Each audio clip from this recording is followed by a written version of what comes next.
I think that leading up to this moment was the fact that there had been more investigations, especially regarding Jeffrey Epstein, and once he was indicted and charged, that had now trickled down to all of his collaborators. And there was Les Wexner, and now there is, Mike Jeffries. And I think that's where this news has been circulating for a little bit, that they had been looking into him. And so this has really been on people's minds. But the fact that there is a charge, there is an indictment, is very big news.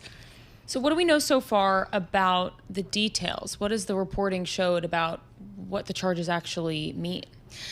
I think it's important to look back on Mike Jeffries' history, specifically because when he was running Abercrombie, he made the whole company, the vision was sexy. He was very micromanaging to make sure that every single employee that was at the stores in malls, he had to go through pictures of them to see if they were hot enough. So that's the type of landscape that he was fostering at the stores. And so what they're alleging is that when these models wanted to get jobs, they would go to Jeffrey's house and they would have to, engage in sexual acts. And so in order to get those jobs. And so that's what the allegations state. And if you look back at the White Hot Netflix documentary, they also went through similar things and asking these former Abercrombie & Fitch models what it was like to work under the Jeffries reign, where he was micromanaging and asking so much of these people.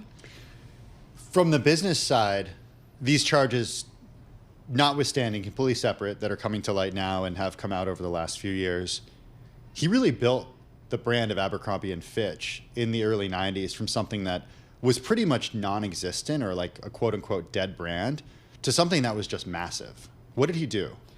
Absolutely. He took a brand that, as you said, was dead. And under Les Wexner, he was able to transform, to scandalize, to make it sexy. He was selling sexy, and every single person in the US was buying into it, or a lot of teenagers were buying into it.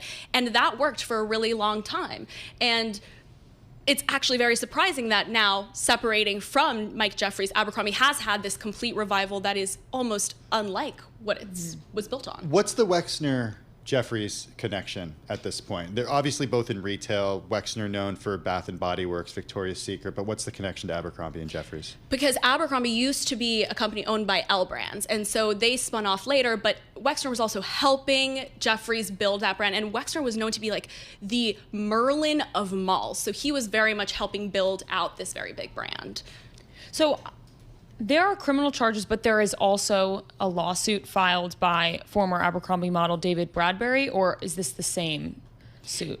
This is similar suits, but I would say that also similarly in the past there have been a lot of lawsuits too that show like the racial discrimination and all of that, but it is a similar suit, yeah.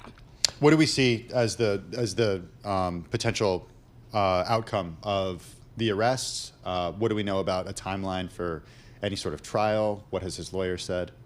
So they're saying no comment, and I think we just need to watch this play out. But there's been so much evidence that has been piling on, and this case has been in the limelight. Even though he was just charged now, these allegations have been in the air for years. That's what I'm wondering about. Does it take a Netflix documentary? Does it take a BBC investigation? And look, I know this is not something you reported on, but do you think that we'd be talking about this today if you didn't have those reports? I don't think so, because back when even Jeffries said, oh, our brand is exclusionary, it was only when it was picked up by Twitter in 2006, like 4 years after he said it, did people have this outrage. So it's only when you have these big takeaways, because also the Netflix documentary came out in 2022, but he was gone in 2014. Right. So it really brought back the spotlight on the men who are doing these wrong things.